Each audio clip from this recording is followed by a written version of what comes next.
sufficient to warrant a possible sentence of death. Don't be fooled by the tears.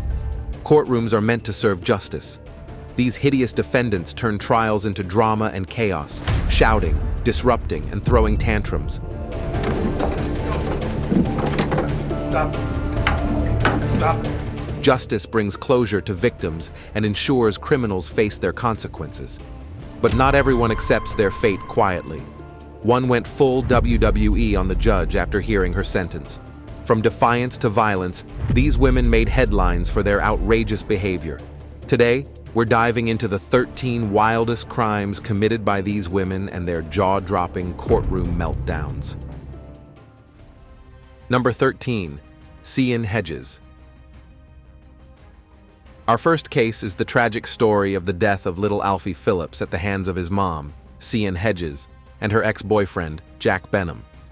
On November 27, 2020, little Alfie was mistreated in Jack's caravan parked in Herne Hill, Kent. The poor toddler had 70 injuries, including broken ribs, arms, and legs, along with many bruises. It came out in court that Cian and Jack had been drinking whiskey and using cocaine that night.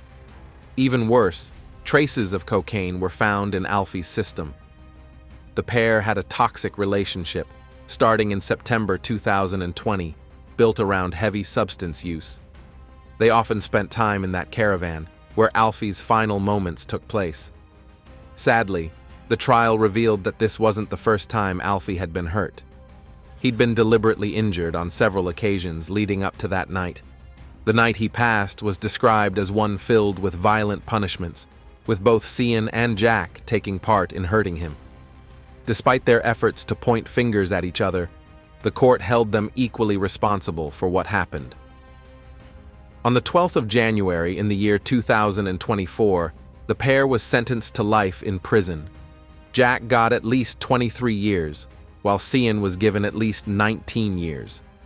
Alfie's dad, Sam Phillips, shared that he felt a sense of relief knowing justice had been served. When the sentences were announced, both Cian and Jack seemed stunned, unable to believe they'd been handed such long prison terms. As much as we'd like to say this is one of the rare times women react that way to their punishments, it's sadly not. There are more cases like this, so get ready to hear them. Number 12. Miranda Casares. The case of Miranda Casares and her 4-year-old stepson, Benjamin Benji Cervera, is a sad and painful one indeed. It all came to light in August 2021 when a nurse at Children's Hospital in San Antonio contacted the authorities. She noticed that Benji was extremely underweight and covered in bruises. During the trial, it was revealed that Miranda had recorded heartbreaking videos of Benji just days before he passed away. In these clips, the little boy could be seen crying, trembling, and begging for food and water. Miranda claimed she made these videos to show Benji's dad how bad things were and to get help. But the jury didn't believe her explanation and held her responsible for what happened. Miranda's lawyers argued that she had a kind heart, loved kids, and had been through a rough childhood herself. But the prosecutors brought strong evidence, including text messages between Miranda and her mom. These messages suggested they had denied Benji food on purpose. A medical examiner confirmed that Benji's death was caused by starvation. When it was time for her sentencing, Miranda said she was sorry for what happened and talked about struggling with thoughts of taking her own life after Benji's death. She begged the court for probation, but the judge handed her a sentence of 25 years in prison instead.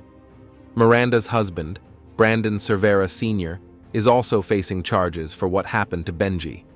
His trial is still coming up, but he's been accused of hurting Benji with the intent to cause serious injury. During Miranda's trial, she said Brandon was the one responsible, claiming he was harsh and controlling when he was around. As for Miranda's efforts to appeal her case, she has already been denied a retrial. Her lawyer argued that they didn't have important medical records before the trial, but the court said they did have access and turned down the request. Even though that retrial was denied, Miranda still has an appeal waiting to be reviewed by the Fourth Court of Appeals.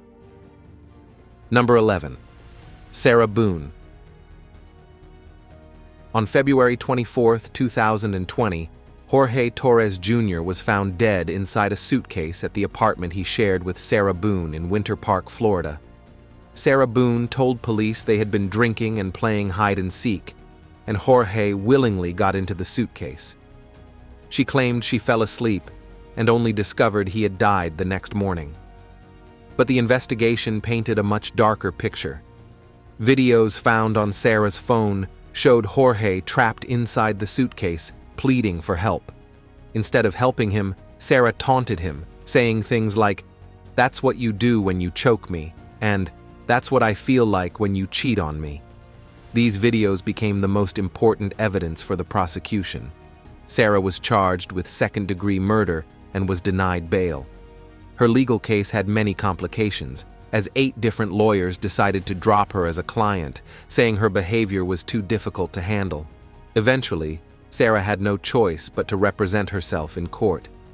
In October 2024, Sarah was found guilty of second-degree murder and was sentenced to life in prison without the chance of parole. The case attracted a lot of media attention, not only because of the horrifying details of the crime, but also because of Sarah's odd behavior throughout the trial. During her final statement, Sarah asked for forgiveness, saying she never meant to murder Jorge. She also accused his family of ignoring the mistreatment she said she suffered before the incident. However, the judge, Cranick, denied her request for a new trial and confirmed her life sentence.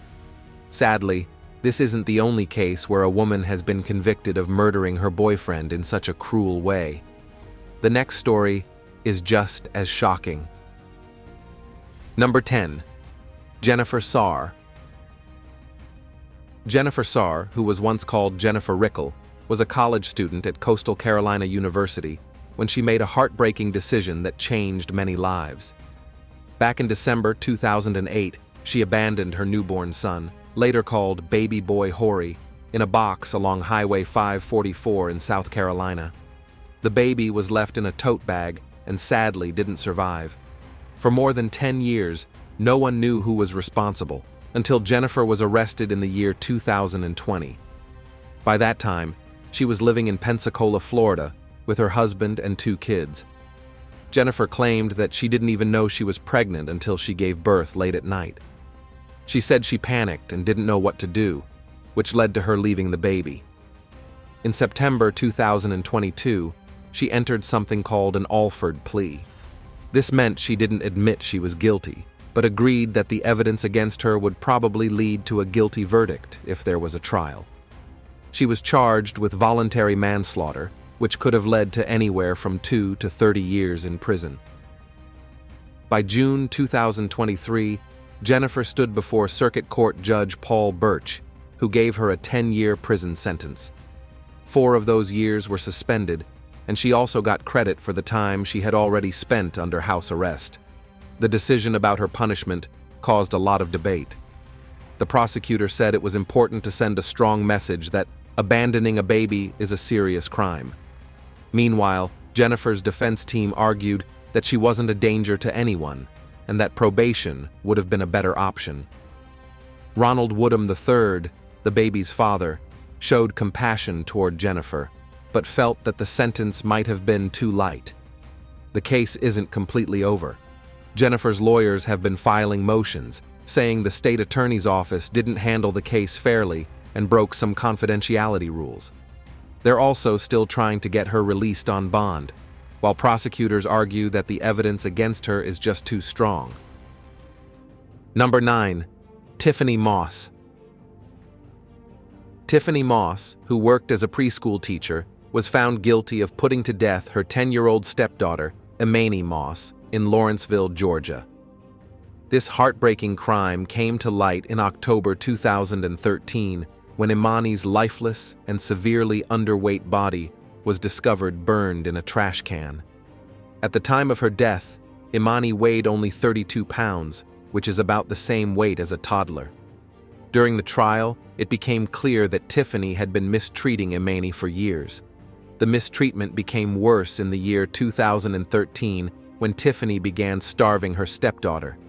Imani's father, Emin Moss, was often away and didn't do anything to stop what was happening.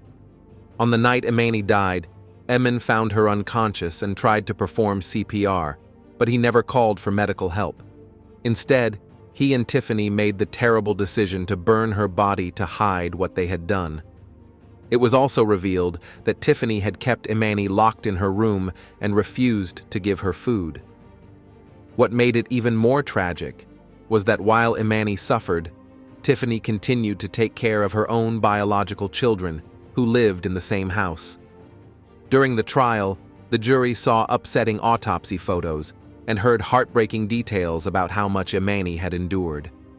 Tiffany decided to act as her own lawyer during the trial, but didn't present any defense or question any witnesses.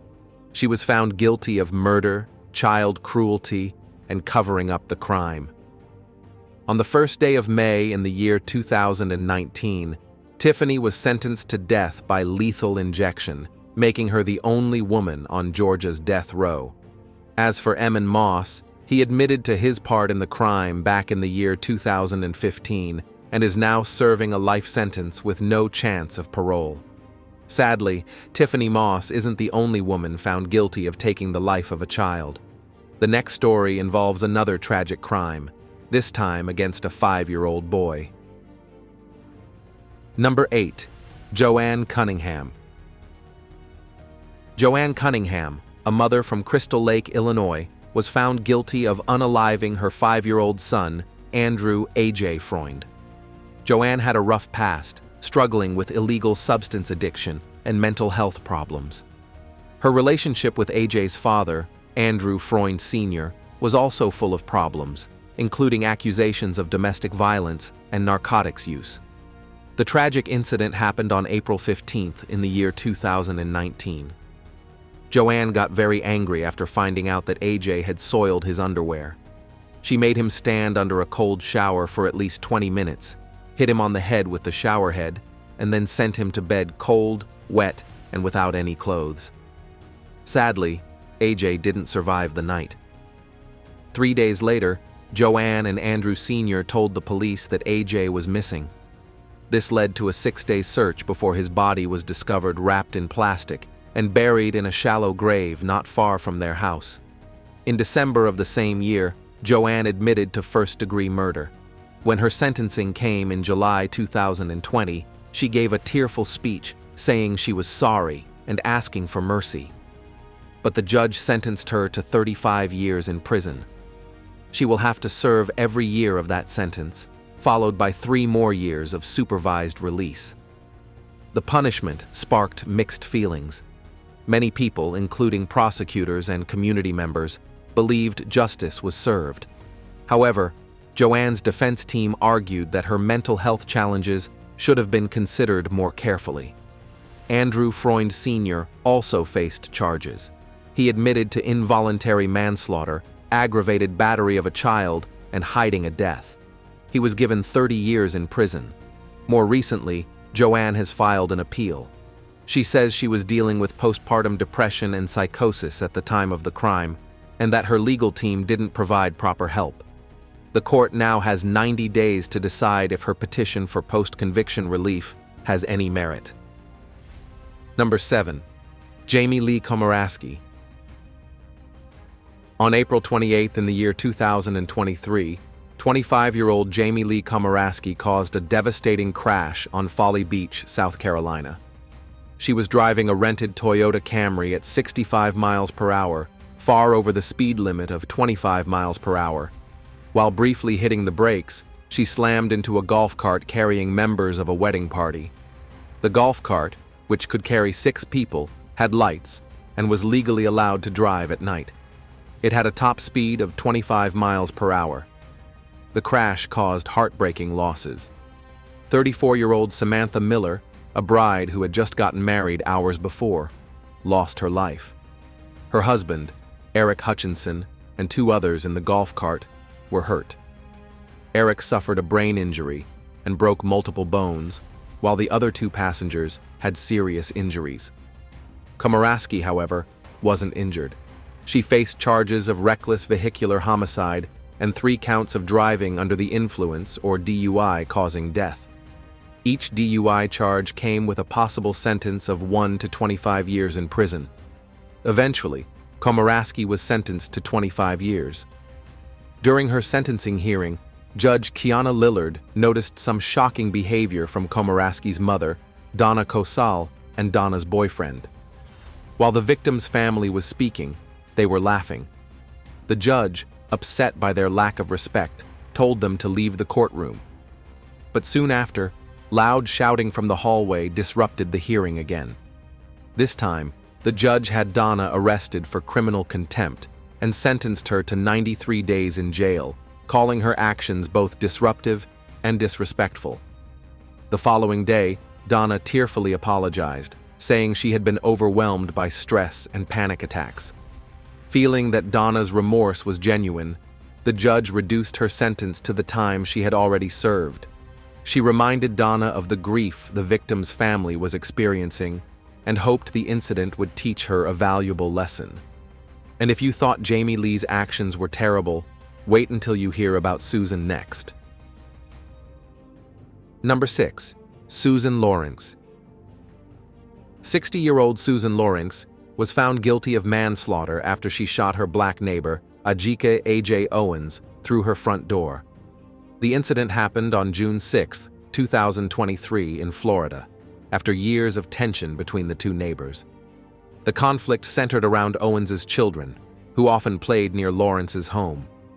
On the day of the tragedy, 35-year-old Owens, a mother of 4, went to Lawrence's house after her kids told her that Lawrence had thrown roller skates and an umbrella at them.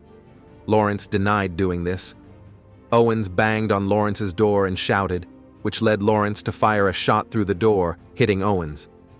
Lawrence claimed she acted in self-defense because she felt scared for her life. She told detectives she had been mistreated by Owens's family for years and thought she was in danger. However, the jury did not believe Lawrence's claim of self-defense. Judge Robert Hodes said she acted out of anger, not fear, and that there was no immediate danger when she pulled the trigger. Owens's family believed the shooting was racially motivated and wanted Lawrence to face more serious charges, like second-degree murder or hate crimes. Prosecutors explained that they didn't have enough evidence to support those charges. During the trial, Lawrence's lawyers argued that she had been under extreme stress and claimed Owens was the one who was aggressive. They said Lawrence had PTSD and a mental health condition, which they hoped would lead to a lighter sentence. But the judge decided those reasons didn't excuse what she did. Lawrence was sentenced to 25 years in prison. At her sentencing, Lawrence said she regretted her actions and wished she could undo what happened so that Owens would still be alive. She also denied using racial slurs against Owens's kids and said the shooting wasn't about race. This case gained a lot of attention because of its racial undertones and discussions about Florida's Stand Your Ground law, which allows people to use deadly force if they feel threatened. Experts believe Lawrence's failed attempt to use this defense might make it harder for others to rely on it in similar cases moving forward. Number 5. Krista Pike. Krista Gale Pike was only 18 years old when she was convicted of a brutal murder. Her life had been troubled from the start. Her parents, Carissa Hansen and Emil Glenn Pike, had a strained relationship, and Krista experienced neglect and mistreatment. She also showed violent tendencies, once attacking a man with a stick after he threatened her. Her difficult home life led to poor grades and frequent changes in schools. In 1994, Krista joined the Job Corps program in Knoxville, Tennessee. There, she met Tadarrell Shipp, a boy who was a year younger than her. The two bonded over a shared interest in the occult and devil worship. Krista became jealous of 19-year-old Colleen Slemmer, thinking she was interested in Tadarrell. On January 12, 1995, Krista, Tadarrell, and their friend Shadala Peterson lured Colleen to an abandoned area by pretending they were going to share marijuana with her. But instead of hanging out, they attacked her in a vicious attack. Colleen was mocked, beaten, and slashed for 30 minutes. Krista carved a pentagram into Colleen's chest and then crushed her skull with a piece of asphalt. Shockingly, Krista kept a part of Colleen's skull as a souvenir and even showed it off to others. The group was arrested within 36 hours. Krista confessed, saying they had only planned to scare Colleen, but things got out of hand. In 1996, Krista was convicted of murder and conspiracy. She was sentenced to death. Tadarul received a life sentence plus an additional 25 years, while Shadala, who cooperated with authorities, was given probation. Since her conviction, Krista has filed several appeals, arguing that her youth, mental health struggles, and poor legal defense should spare her from execution. In 2002, she briefly asked to be executed by electrocution, but later changed her mind. Her appeals have been denied, and her death sentence still stands. While in prison, Krista has been involved in other violent incidents. In 2001, she tried to strangle another inmate and was convicted of attempted murder in 2004. She was also linked to an escape plan involving a corrections officer and a man she had been corresponding with, though she wasn't charged for that scheme. Krista's lawyers have continued to argue that her traumatic childhood, young age at the time of the crime, and untreated mental illness should save her from execution. However, as of May 2024, no date has been set for her execution. If it does happen, Krista would be the first woman executed in Tennessee in nearly 200 years. Now, we move on to a case so shocking and heartbreaking that it's hard to believe it actually happened. It's a story that would terrify any parent and leave them shaken to the core. Number 4. Lucy Letby. Lucy Letby, born on January 4, 1990, in Hereford, England, was a neonatal nurse at the Countess of Chester Hospital. She was the only child of a finance manager and an accounts clerk. Lucy decided to pursue a career in nursing, studying at the University of Chester, and began working at the hospital in 2011. Her career, however, took a dark turn when a series of unexplained infant deaths occurred in the neonatal unit between June 2015 and June 2016. The crimes committed by Letby were both shocking and calculated. She was found guilty of murdering 7 infants and attempting to murder 7 others. Her methods included injecting air into the baby's bloodstreams, poisoning them with insulin, and overfeeding them with milk. The investigation uncovered that Letby had been present during a suspiciously high number of these deaths, and her actions began to raise alarm. Crucial evidence in the prosecution's case came from handwritten notes found in her home, where she referred to herself as a horrible, evil person. In August 2023, Letby was convicted on 7 charges of murder and 7 charges of attempted murder. She was sentenced to life in prison with a whole life order, meaning she will never be released.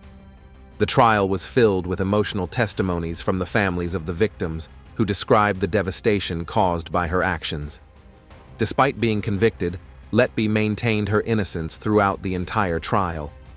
In a turn that sparked outrage, Letby refused to attend her sentencing hearing, leading to calls for changes in the law to ensure that criminals are required to appear. In response to the case, the British government launched an independent statutory inquiry into the circumstances surrounding the deaths, with hearings beginning in September 2024. Letby is also being investigated for additional cases, and ongoing debates continue about the safety of her convictions due to disputes over medical and statistical evidence. Number 3. Shanynthia Gardner. Shanynthia Gardner, a mother from Memphis, Tennessee, was convicted of the tragic murders of her 4 young children. Gardner had a history of mental health problems and was accused of fatally stabbing her kids on July 1, 2016. The children who lost their lives were 4-year-old Talon, 3-year-old Saya, 2-year-old Savi, and 6-month-old Yazi. Her oldest child, 7-year-old Dallin, managed to escape and got help from a passerby. The scene of the crime was truly horrifying, with the children found with deep stab wounds and cuts on their throats. Gardner's husband told authorities that she had been acting paranoid, believing someone was trying to hurt her and her family. Even with her struggles, the court decided that Gardner understood that what she did was wrong when the murders happened. In December 2021, Gardner was convicted of several charges, including 4 counts of first-degree murder, aggravated child mistreatment, and aggravated child neglect. She was sentenced to life in prison with the possibility of parole after 51 years. The sentence sparked mixed feelings. Prosecutors and the families of the victims felt justice was served, while Gardner's defense team argued that her mental illness should have been more of a factor in her case. Recently, Gardner filed an appeal, arguing that the court used the wrong legal standard when deciding whether she was sane at the time of the murders. She's also challenging the evidence against her and the court's decision not to allow her to present more evidence. As her legal battles continue, Gardner remains in custody, and the earliest she could be eligible for parole is in the year 2068. Before we move on to the next case, let's take a look at our subscriber's pick. Divorce can be tough, but Brandy Worley's response to it on November 17, 2016, was unimaginable. The day before, her husband, Jason, filed for divorce. That night, Jason was woken up by his mother-in-law's screams after discovering that Brandy had murdered their 2 young children, Tyler and Charlie, and then tried to take her own life. Tyler was 1, and Charlie was 3. Brandy admitted to putting them to death so that Jason wouldn't get custody. She called 911 to confess, sounding disturbingly calm. Her self-immolation attempt failed, and she was rushed to the hospital. Brandy's mother informed the police about the murders. When they arrived, they found Tyler and Charlie dead. The community was in shock. Jason and Brandy had been married for 7 years. After their first son, Tyler, was born prematurely, their relationship struggled. Jason found out that Brandy had been cheating with a neighbor. On the night before the murders, the family had dinner and attended a dance recital for Charlie. Brandy later bought a weapon instead of art supplies for Tyler. The next morning, Brandy carried out the unthinkable. She called her mother to confess, leading to the police arriving at the scene. Brandy pleaded guilty, avoiding a trial, and was sentenced to 120 years in prison for the deaths of her children. Was this sentence fair, or should she have received the death penalty? Let us know in the comments. Number 2. Vegas Bray. Vegas Battaglia Bray was convicted of first-degree murder after putting to death her ex-boyfriend, Victor Soro. The two started dating in 2011, but their relationship ended that same year. Although they broke up, they remained friends, but Bray's jealousy quickly became dangerous. She began stalking Soro, slashing his tires, scratching up his car, throwing a jar of jelly through his window, and even vandalizing his door with paint and eggs. Soro eventually moved to a different apartment in the same complex, but Bray continued stalking him. In the months leading up to the murder, Bray wrote about violent thoughts toward Soro in her computer files. One file, titled The Bucket List, detailed plans to buy a gun, track down Soro, murder him, and then commit self-murder. The night before the murder, Bray went to Soro's apartment, and the two had relations. The next morning, when Soro declined her invitation to breakfast, she got upset. On October 16, 2012, Bray went to Soro's apartment, and around 10 or 20 minutes later, a witness heard gunshots. Bray then called her brother, Santiago, saying she thought she had shot Soro. She also called 911, but claimed she wasn't sure what had happened. When the police arrived, Soro was found dead from 9 gunshot wounds. Bray told detectives she had blacked out while driving on the freeway and woke up near Soro's body. Her defense argued that she had post-traumatic stress disorder, which caused her to be unaware of her actions. However, the prosecution pointed to evidence of Bray's stalking and the gun she bought 2 months earlier. They also presented notes from her laptop showing hatred for Soro and a bucket list to unalive him. The jury found Bray guilty of first-degree murder, concluding that the murder was planned and intentional.